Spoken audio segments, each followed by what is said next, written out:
Indra L. Bruggman gandeng Diana Pungky dan sejumlah pemain sinetron Gini Oh Gini untuk reuni seru-seruan.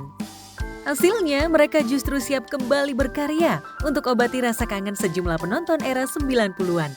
Indra ternyata punya memori paling berkesan dengan para pemain dan kru sinetron Gini Oh Gini. Siapa sangka kalau lewat sinetron itulah nama Indra jadi dikenal publik.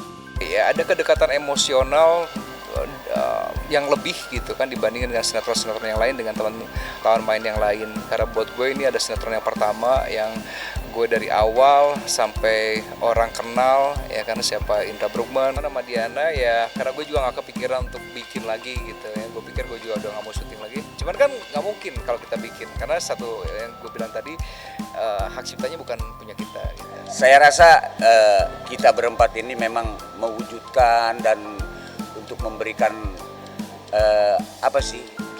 untuk memenuhi rasa kangen para pemirsa Gini Oh Gini yang dulu gitu. Alhamdulillah ada Indra Bruggman yang punya ide, yuk jangan sekedar kita kumpul-kumpul, kita berkarya. Kan lu bilang sendiri, Cek, katanya, seniman kalau tidak berkarya akan mati.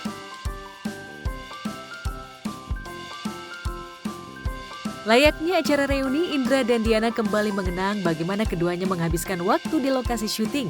Sosok Diana bagi Indra adalah pemeran yang paling sabar. Entah sabar menunggu dirinya pulang sekolah atau sabar menunggu dirinya yang sulit menghafal dialog. Sumpah dia sabar banget.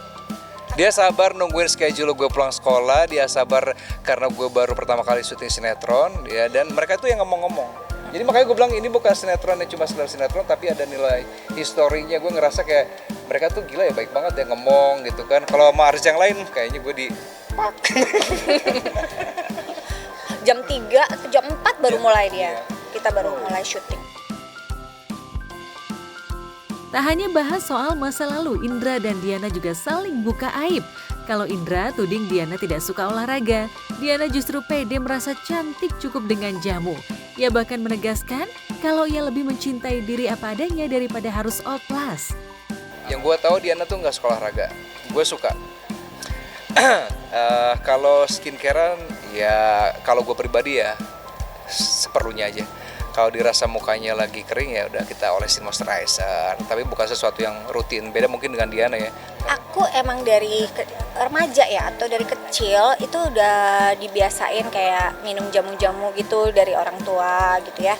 Terus perawatan kayak zaman dulu apa sih, lulur kayak gitu-gitu. Terus apa lagi ya, ya untuk muka gitu, skincarean itu udah dari zaman dulu gitu. Jadi kalau orang-orang baru mulai sekarang, aku udah dari dulu, dari remaja jadi aku bukan yang orangnya bukan yang anti oplas juga nggak. Mungkin kalau aku dibutuhkan oplas ya nggak apa-apa oplas, tapi kan oplas buat kebaikan ya.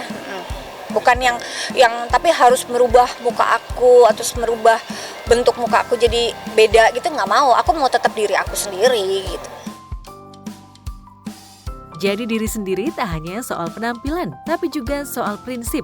Buktinya, artis cantik 52 tahun ini ternyata memilih hidup dengan mental sehat dan aura positif tanpa menggunakan media sosial. Benarkah Diana Oga terpengaruh dengan gaya hidup sejumlah seleb yang doyan pamer hingga gosip-gosip dunia hiburan? Lebih privacy ya.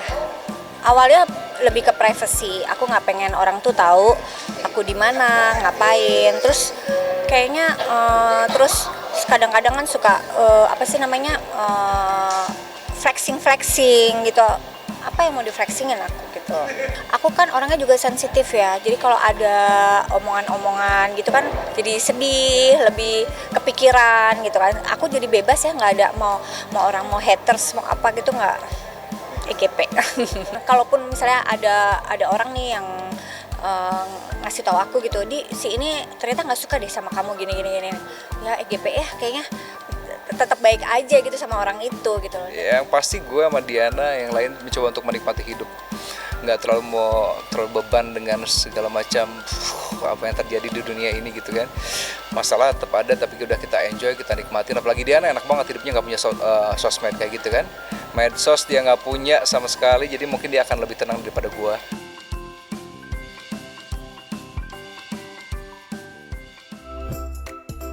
Queen of Depok Ayu Ting Ting bikin heboh warga Depok. Kehadirannya dalam acara ulang tahun kota kelahiran disambut sangat antusias oleh warga Depok yang telah memadati lapangan di kawasan Sawangan, Depok, Jawa Barat. Teriakan histeris pun begitu memekikkan telinga ketika Ayu baru masuk ke area acara. Benarkah antusias warga semakin tak terbendung ketika Ayu kasih kejutan spesial?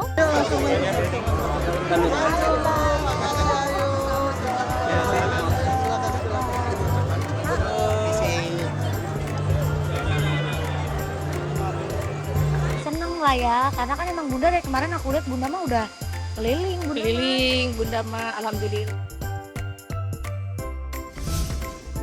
Kehadiran Ayu menjadi bintang tamu di acara Ultah Kota Depok memang benar-benar pecah. Ayu seperti tengah konser di tengah lautan para penggemarnya. Apalagi ketika Ayu berinteraksi dengan para penonton jadi semakin heboh. Ria Ricis bangga dengan bentuk hidungnya yang kini mancung dan dagunya menjadi lancip. Apalagi setelah mendapat pujian dari ibundanya Yunifa Lismawati, Ricis pun tambah percaya diri. Cantik kan aku sekarang? Iya, adanya ibu ya, adanya ibu. Dengar Bu. Wangi apa tuh Bu? Udah bisa napas maksudnya. Jika ibundanya memuji, tidak demikian dengan netizen yang melontarkan nyinyiran dan mengkritisi penampilan baru Ricis. Ya, pasca operasi plastik, wajah Ricis memang terlihat cantik. Namun tidak sedikit netizen yang mengkritisi keputusan Ricis melakukan operasi plastik untuk merubah bentuk hidungnya. Jadi seperti apa mungkin kesehatannya? Maaf ya Kak, maaf ya Kak. Dadah. Nanti kita janjian lagi, maaf ya Kak. Dadah.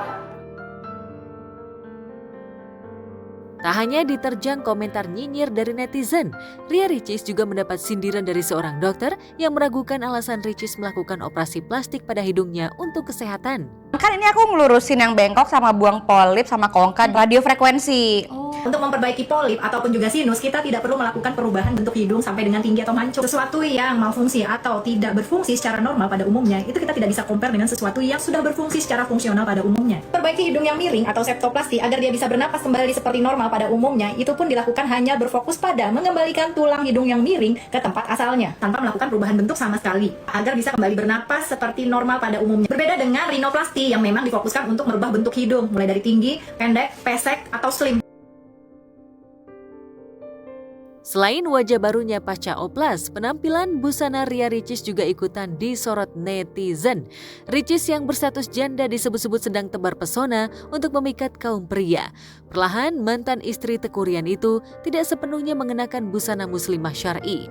Gamis yang dikenakan Ricis terlihat agak meninggi, serta makin sering tidak memakai kaos kaki sehingga memperlihatkan bagian kaki hingga betisnya. Tak hanya itu, kerudung yang dikenakan Ricis juga jadi sorotan lantaran terlihat lebih pendek dari sebelumnya.